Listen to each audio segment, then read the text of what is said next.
Mga kapatid, ngayong ikalawang linggo ng Adbyento, ipinapaalala sa atin ng mga pagbasa ang dalawang mahalagang bagay.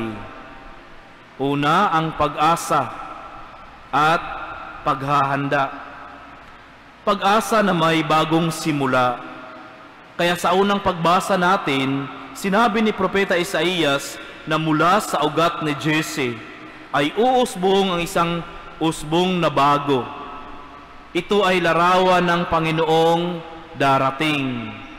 Tahimik, simple, pero taglay ang kapangyarihang magdala ng kapayapaan. Alam naman natin mga kapatid na si Jesus ay isinilang sa Belen. Doon sila napunta sapagkat walang sino mang tumatanggap sa kanila. Kaya si Jesus ay isinilang sa mas simpleng sibsiban, hindi sa magaganda at aircon na kwarto, kundi sa isang makate na higaan. Simple lang, walang reklamo. Kahit ang kanyang inay si Maria at si Jose, hindi nagrereklamo. Noong sila ay hindi pinapapasok sa mga bahayan. Kaya walang ibang lugar noong unang panahon na si Maria ay magsisilang na ng sanggol. Kapangyarihang magdala ng kapayapaan, ang simpleng batang ito'y magliligtas pala ng buong sanlibutan. Kaya minsan inaakala lang natin sa buhay natin, ang simpleng milagrong nagaganap sa buhay natin sa pang-araw-araw na buhay, yan pala'y magdudulot sa atin ng pag-asa at liwanag. Parang puno na akala natin ay tuyo na, pero biglang may bagong usbong. Dito sa atin, 2 season lang ang meron tayo. Rainy season and dry season. Kaya hindi natin madalas makikita ang mga punong kahoy na naglalagas. Kung mapapansin natin na may mga kahoy na naglalagas, akala natin ay patay. Dahil sa akala nating patay, atin na iyang pinuputol. Pero hindi natin alam na may uusbong palang bagong dahon na siyang magbibigay kulay sa punong iyan. Kaya nga ang pagdating ng Panginoong Hesus, siyang magbibigay sa atin ng liwanag sa gitna ng kadiliman sa ating buhay.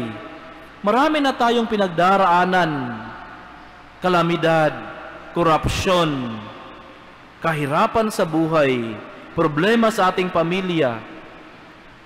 Pero kapag tayo po'y hindi sumusuko sa mga problemang dumarating sa ating buhay, mayroong uusbong na panibagong buhay. At ito na nga ang ating hinihintay. Tayo po ngayon ay naglalakbay sa isang makabuluhan na buhay dahil ang ating hinihintay ang siyang tatanglaw sa buhay natin, magbibigay ng liwanag. Tayo po'y maraming problema sa buhay.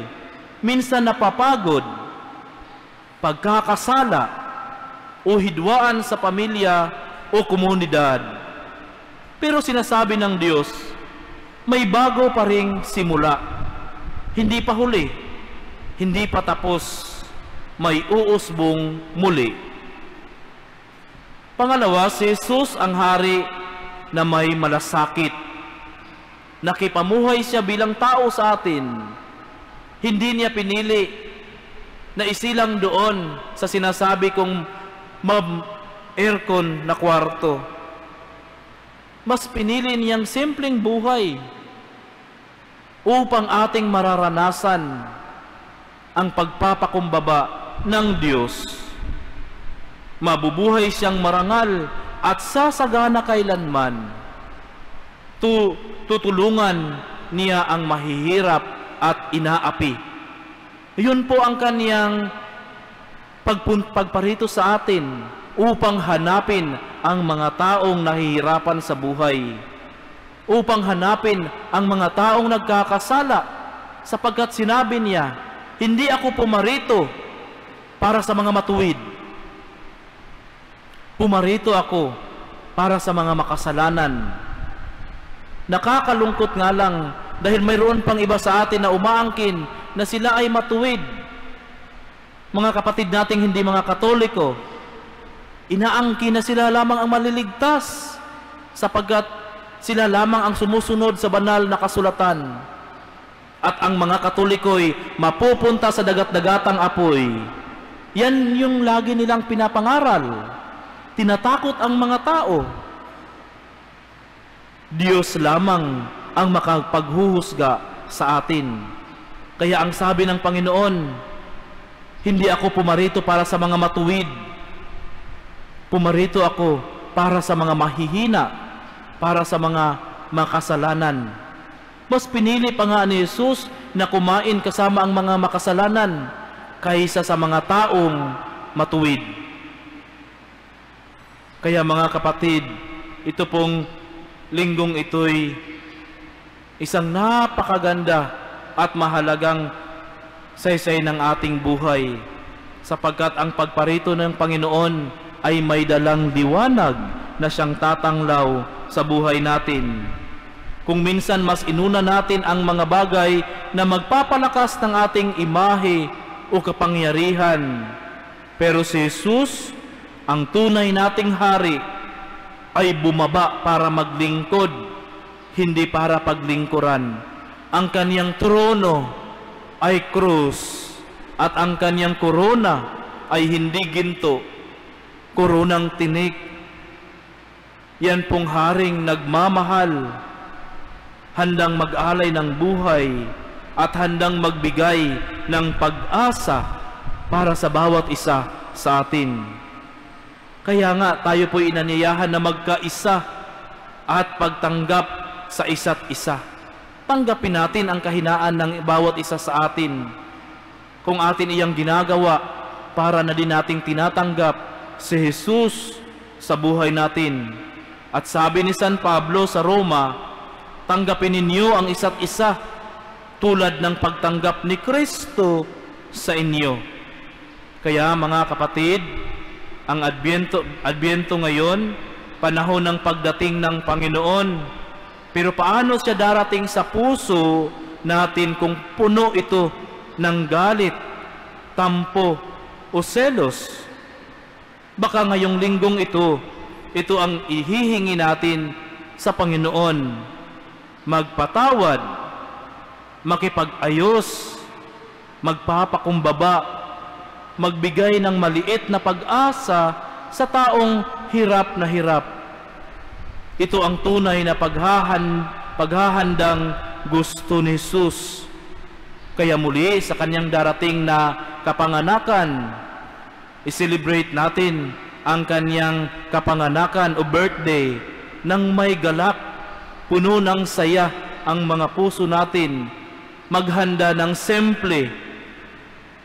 Huwag magagalit kapag 500 lang ang budget. Maraming nagagalit ngayon dahilan sa 500 na budget.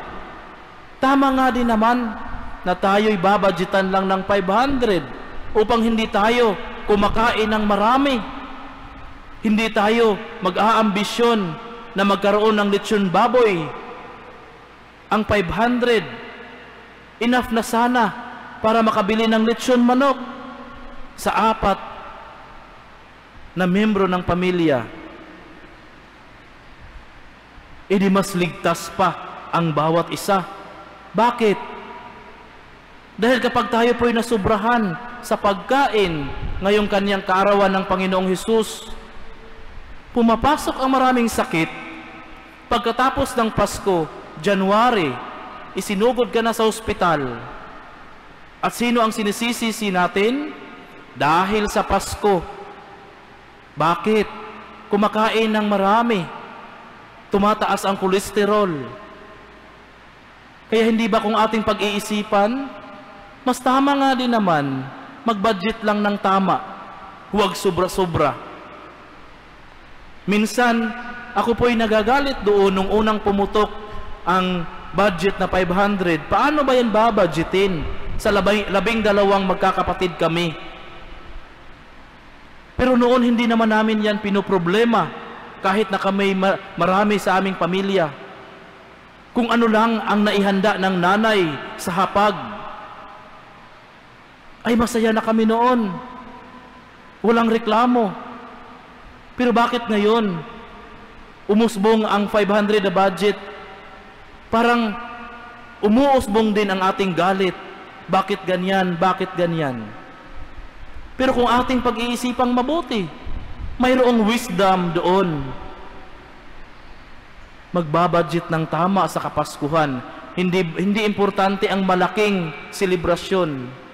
Ang importante, nandirito tayong lahat sa tahanan ng Diyos sa tuwing Kapaskuhan at birthday ni Jesus upang pagsaluhan ang banal na Eucharistia.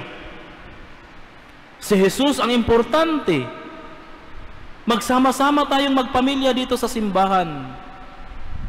Pagsaluhan natin si Jesus dito sa hapag. Yan yung imbitasyon niya sa atin. Inalay niya ang buhay para sa atin. Hindi ba mas masaya kapag tayo dito'y nagsasama-sama tuwing sasapit ang kanyang kaarawan? Yan yung regalo niya sa atin. Hindi yung pagkatapos ng selebrasyon, lumalabas ang ating mga sakit dahil napasobra sa kain. Kung tatanggapin natin sa si Jesus sa simpleng tinapay, walang high blood, walang kolesterol, walang sakit. Tanging dala niya sa atin ay kalusugan ng ating mga espiritu. Kaya nga mga kapatid, tayo pong muli, inanyayahan ng Panginoon, gawing simple ang selebrasyon sa kanyang kaarawan upang mas masaya magtatapos ang Pasko ng may galak, saya at sigla. Amen.